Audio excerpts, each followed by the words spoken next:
It's really unusual to be dealing with a deceased who was a foundling. Normally when we're dealing with estates, the deceased has a birth record and we are able to find that record. We have wondered if he did think that there was a family that he was out of touch with. For me, it's the fact that he may have gone his whole life not knowing where he came from. I would love to be able to tell him, look, I've done this for you.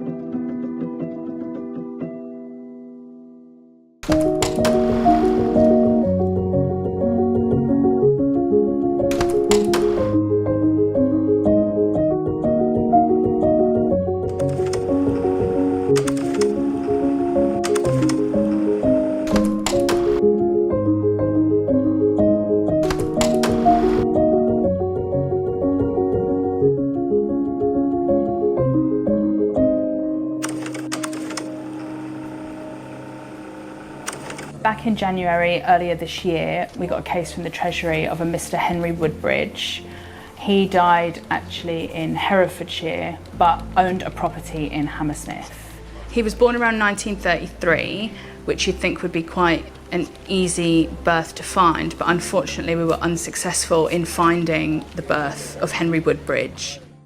We found out that he had applied for a passport every 10 years since he was about 18 years old, stating that he was born in St Pancras in London. That was the only information that it gave us. Unfortunately, we couldn't find anything in that area around that time that would make us think that we had the right person. The risk with any case is that we're unable to identify the records that we need to trace the family. In this particular case, when we started, we had no records at all. So it was the challenge was getting that vital information, those vital records. And once we were able to slowly unearth more and more information about the deceased, we gradually got documents that enable us to trace the family. It was a really challenging case because the deceased was a foundling, which is very unusual. He was living in a school in Hertfordshire, specifically a foundling school.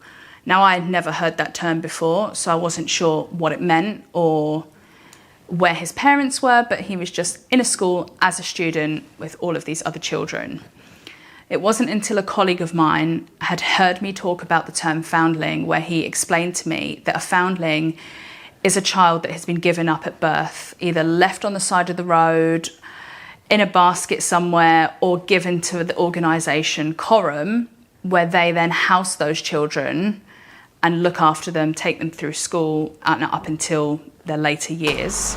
Coram is the world's first and longest continuing children's charity. So we were established in 1739 by Thomas Coram as the Foundling Hospital to create an entirely new type of institution, one dedicated to providing care for children abandoned on the streets of London. Life in the early 18th century in London was unbelievably harsh.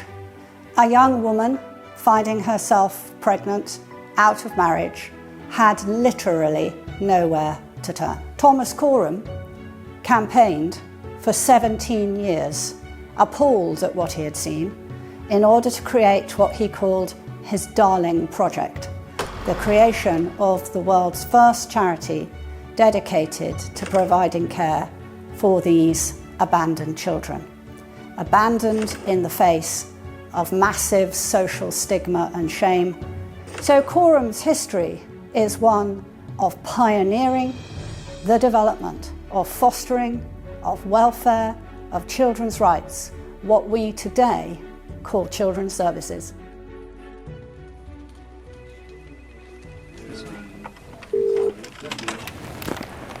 Hiya, I just heard back from Coram about Henry Woodbridge. Are you free to come up for a second? Okay, thanks. Bye.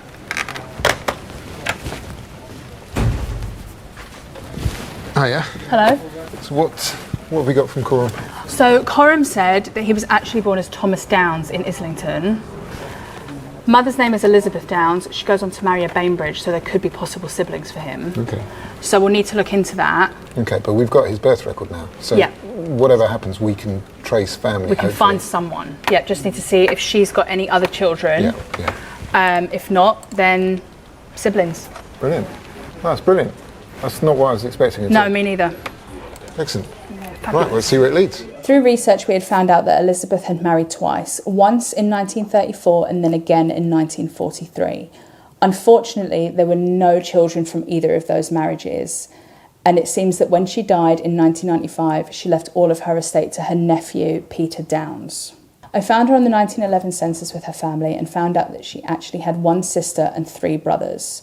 So the next thing that we had to do was look at those siblings and see if they had any children. 2 of her brothers had unfortunately died without marrying or having any children, and so did her sister. We then went on to discover that Henry Downs had married in 1936 to Miss Daisy Whedon and then went on to have 2 children, Malcolm and Peter. Peter Downs had unfortunately passed away in 2018, which left Malcolm Downs as the only living heir to Henry Woodbridge's estate.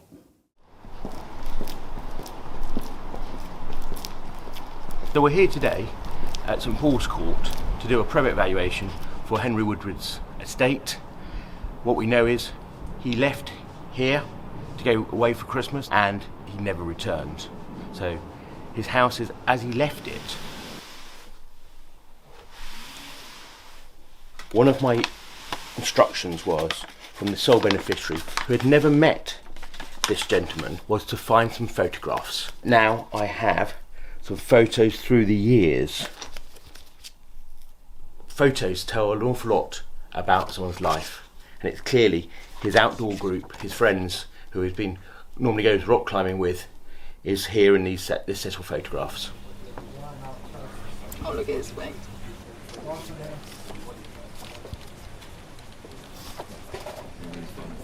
we had so many frames.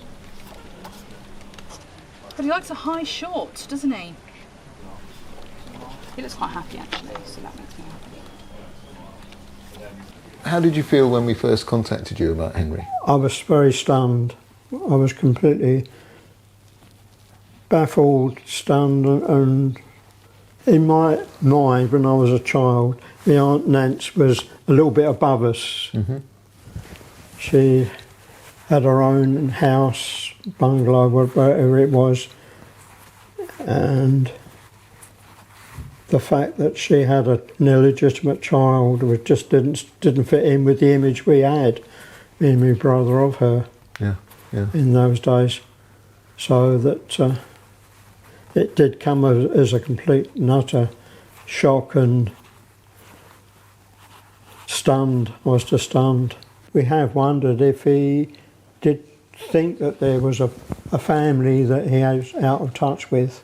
I wouldn't be at all surprised, thinking about it, is that she probably didn't have any choice in the matter. No, you know, not at that time, especially the early 1930s. you did what you were told. Yeah, a single woman didn't live with a baby. You know, I don't know if it was the man she married the following year. We don't know that. Henry Woodbridge was admitted as a pupil to the Foundling Hospital in the 1930s, when, remarkably, the pattern was still very much the same as it had been in the 18th century, with desperate mothers asking for their child to be admitted to a place that could give their child the best possible chance in life.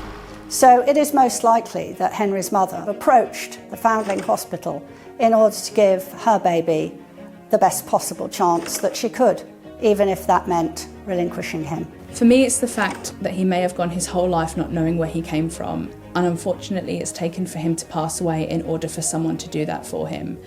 I'm happy that it was me. Unfortunately, it's also very bittersweet because I won't be able to tell him who he was. £22,000 could be going to the government if you can't help us find heirs to the estate of Geoffrey Michael Taylor, who passed away on the 23rd of February 2020. Mr Taylor was born on the 26th of April 1951 in the East Retford Registration District. We know he resided at Ashland West Care Home in Sutton, and the only occupation we're aware of is his voluntary work after he retired. Geoffrey Michael Taylor was the son of William Mackenzie Taylor and Marjorie Taylor Nee Bradley, and was the only child of their relationship. Do you have any information regarding Geoffrey Michael Taylor? If so, contact us on 0207 832 1400 or email us at info@fraserandfraser.co.uk.